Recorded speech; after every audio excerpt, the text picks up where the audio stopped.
Welcome. This is Mission Fatigue by the Grumpy Fundraiser.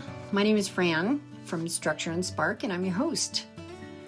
I was sitting with a friend recently, and we were talking about jobs. And she said, I think fundraising must be really hard. Well, fundraising is hard. In this video, I want to talk to you about what I think are the lesser known reasons why fundraising is very, very hard. Of course, there's the most obvious and very well-known reason that asking for money is hard. But what are the other reasons? One thing that makes fundraising hard is like bad software, bad apps, bad programming.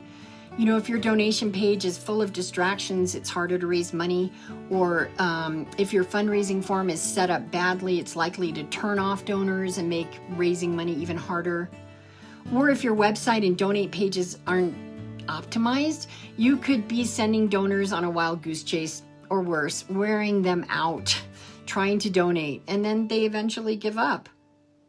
Even though these are all viable issues, and you can see some other videos that I've done where I talk more about these things, but there's still a whole array of other things that make fundraising hard. For example, what if you have a CEO or an ED that feels shame around asking for money? That person's not going to support you as a fundraiser to come up with innovative approaches to asking for money. Chances are their answer is always going to be no. Their own shame around asking for money is going to stop ideas, halt creativity, and limit what a fundraiser can do. Or what about the marketing person off on their own and they think it's their job to market and then doesn't do it? Or doesn't do it in a way that helps your fundraising. So your list isn't growing and people don't know about what you do. How is that going to affect your fundraising? Or what about the support team member? So they're meant to support your fundraising area, but they're too overwhelmed. They're like too busy. Or let's say there's somebody who's your web lead, but they're already so overwhelmed with everything that they have to do that they just don't have time to add you on their list. Or if you need them to help you optimize your donation form and they're just like, they just don't do it. They're like, oh, it's fine, even when you know that form is not okay.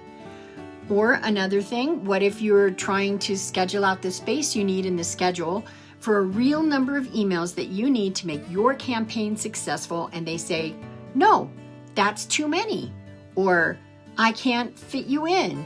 Or you have the know-how and the plan and you need your team on board only to find that no one is on board because they really don't understand fundraising anyway. I think these are things that make fundraising incredibly difficult. To be successful at fundraising, a fundraiser knows that creativity and innovation are imperative. The same old just won't cut it. And in general, I do think that most fundraisers know this. But if they're hampered by the very people who hire them, how can they do a good job? Here's an example. I talked to an organization that offered these amazing experiential workshops. They had been offering them for 30 some odd years.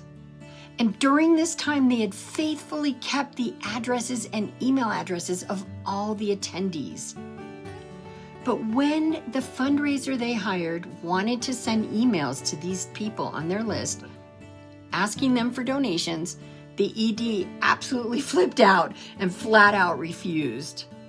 The ED didn't want to bother these good people or make direct asks. Actually, he had one excuse after another, and the fundraiser at that org actually left because they weren't even being allowed to do their job. They were expected to raise more money so the organization could create more programs and expand old programs so that more people could attend. This is a legitimate cause and one that every single one of those attendees would not have only just understood but also celebrated, since they also had amazing experiences. How can a fundraiser do good work when they're faced with such opposition?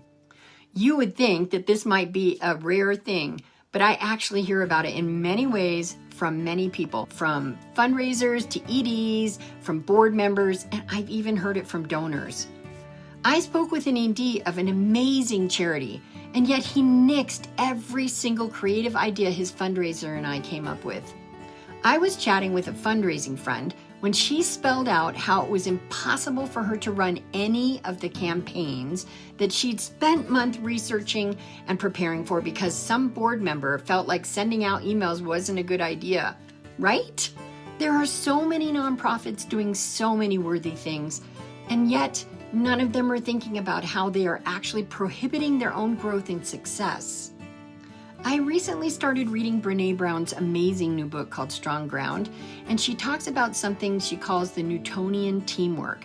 She's talking about the so-called tush-push, and she says, I love the tush-push as a sports metaphor for what can happen when a team comes together, with each member finding their own strong ground and moving forward towards one goal with vision and discipline. She goes on, but this immediately struck me. It totally relates to the work needed in some nonprofits, particularly small to mid-size, but I'm guessing probably in larger nonprofits as well. If you have a team working independently, ooh, I'm the boss and this is how things need to be, or I'm the marketing and it has to be done this way, and I'm whoever else on the team with a soul-destroying belief that there's only one way to do things. And even if you're a fundraiser thinking in the same vein, it can only be done my way. How can your organization possibly move forward toward one goal with vision and discipline? It's just not possible. Fundraising is hard, mostly because it is deeply misunderstood in nonprofits. Board members are rarely versed in it, and yet they're expected to rope in major donors and big donations. EDs, even with experience, often have no real-life experience as fundraisers, and they're at a loss to truly understand what's needed in an organization to raise money through fundraising. In searching through hundreds and hundreds of job descriptions for fundraisers, I see a sad number of them leaning towards what they assume is the easiest and fastest and best way to get big bucks in the door, through grants and major donors.